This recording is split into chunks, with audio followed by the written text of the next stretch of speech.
Here's my co-author Brenda. We just had publicity photos this year, and hers were quite spectacular. So there she is at 53. I thought she was pretty great. She's quite an inspiring person. And I asked her a couple weeks ago just to write down what she ate for a day, because it can be interesting to see, because she keeps herself in really good health. Well, I guess we both do.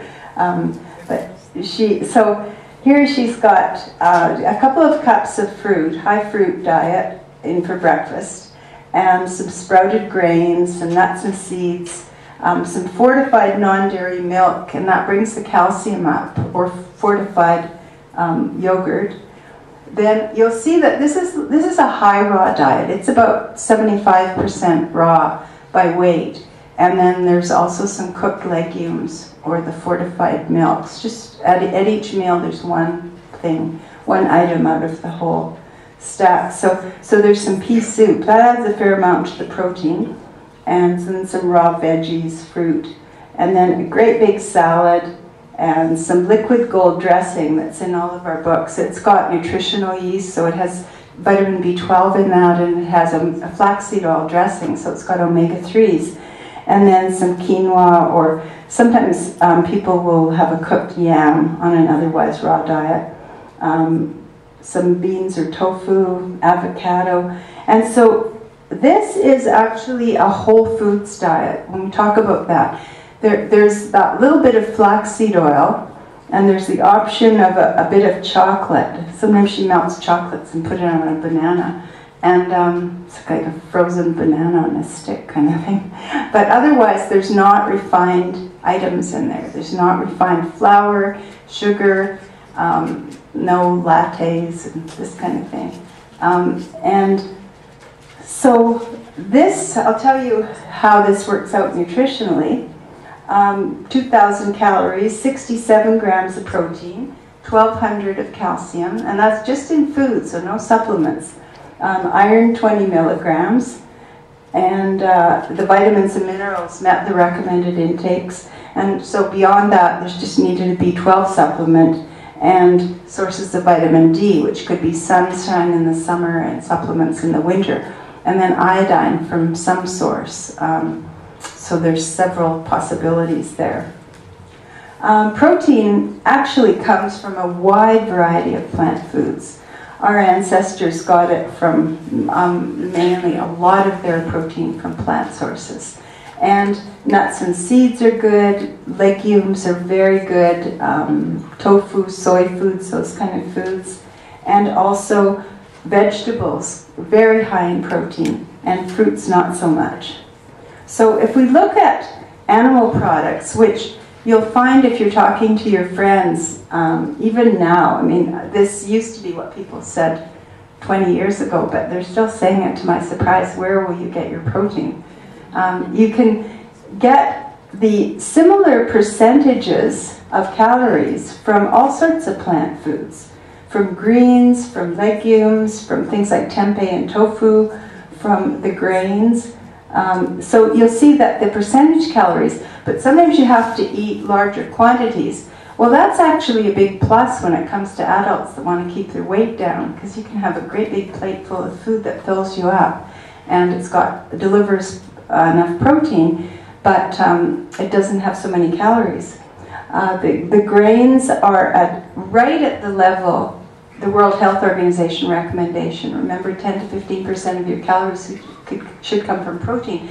And so a lot of people do very well on the high-carb diets. Some people don't like so much of those or don't use the grains. So there are many different ways we can do this, put together our pattern. Nuts and seeds right in that same range. And as you can see, it's the fruits that are low. So that's when you can get low if you're trying for like 75% fruit or some very high amount.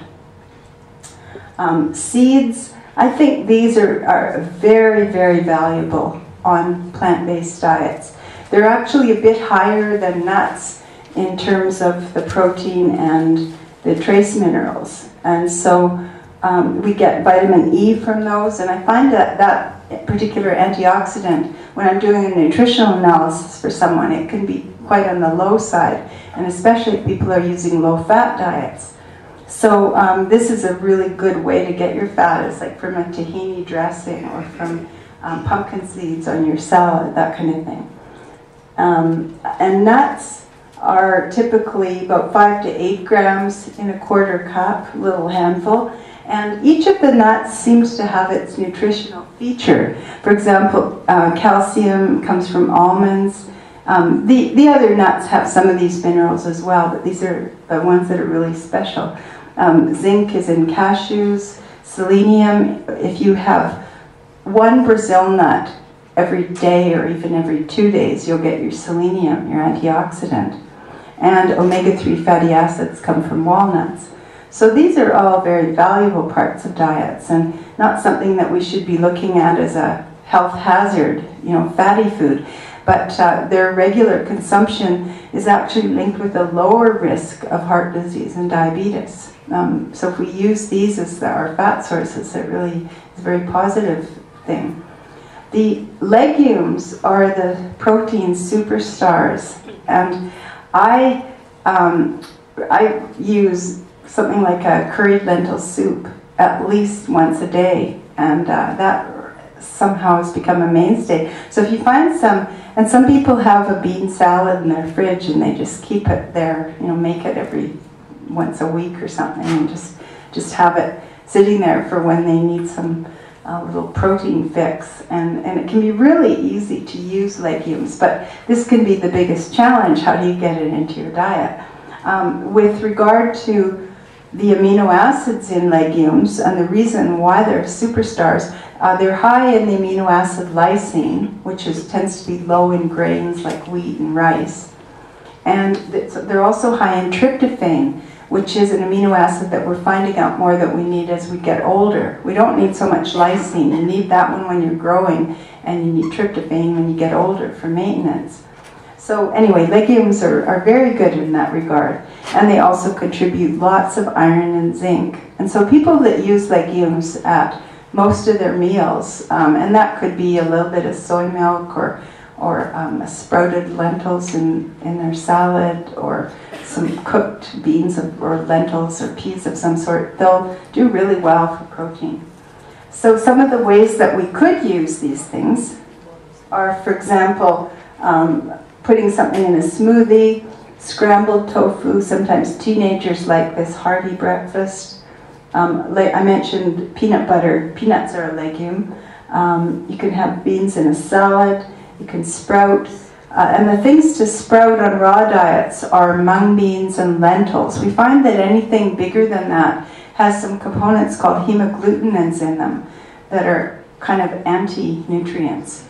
And we don't want. So the good ones to sprout are the little guys, the lentils and the mung beans.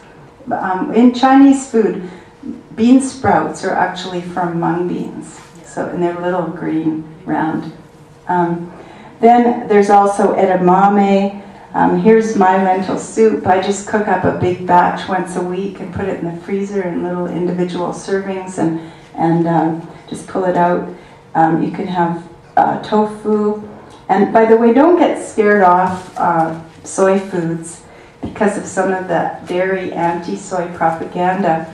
A lot of the rumors that were out there were based on 2 studies with guys, one of whom ate 14 servings of soy foods a day, and one had 12, like 3 quarts of soy milk a day, which is for months, long time, and then they got into hormone troubles. And so any rumors about soy that you see that they're bad hormonally, they're linked to these cases of, if you picked practically any food going and ate it in these huge quantities, you'd have trouble. And so that's been unfortunate because it gave a food that can be helpful for many people. It's a good one for kids to have. It's easy, it's very protein dense, it has iron and zinc. Anyway, it's a helpful food for many people. Gave it well, maybe some people scared of it. You can make up casseroles. This is a vegan cashew lasagna. Now a little bit about blood sugar. When I was thinking about what kind of specialization I wanted to do in dietetics, I was also interested in nutrition and addictions. And I went down to the Betty Ford Foundation in California to talk to their dietitians and see, and they helped me have insights into food and blood sugar. And I found them always very helpful. We had lots of addictions in my family, so I was very interested to see how it worked. And because I found that for people like me, sugar had a certain effect, and more than for some other people. But what we find is that blood sugar, if you have some juice or some quickly absorbed form of sugar, that your blood sugar will rise, and then in about half an hour it'll be down again. And we know this, for example, when you're working with a diabetic that goes into hypoglycemic, real drop in blood sugar, you give them some orange juice or candy, and they might be barely there, like their eyes are not focusing or anything, and they'll be back in 10 minutes. The blood sugar acts quickly, but then it doesn't last that long. Then if we use refined starchy foods, so here we're talking about our white flour, thing you can get at Tim Hortons or something, that will be processed, and also white rice at a restaurant or at home. The blood sugar will be up in half an hour, but it will only last about another hour after that. As we get more whole foods, then the blood sugar lasts longer. And you find, for example, if you have whole wheat bread, you get a longer effect on your blood sugar than if you have white bread. But if you have something that is a whole grain itself, like you're eating barley or buckwheat or cooked grains that are intact, you'll have a much more of a leveling out of your blood sugar. And then legumes have this effect. So that's the beans, peas, and lentils, of having a relatively low rise, but then a leveling out.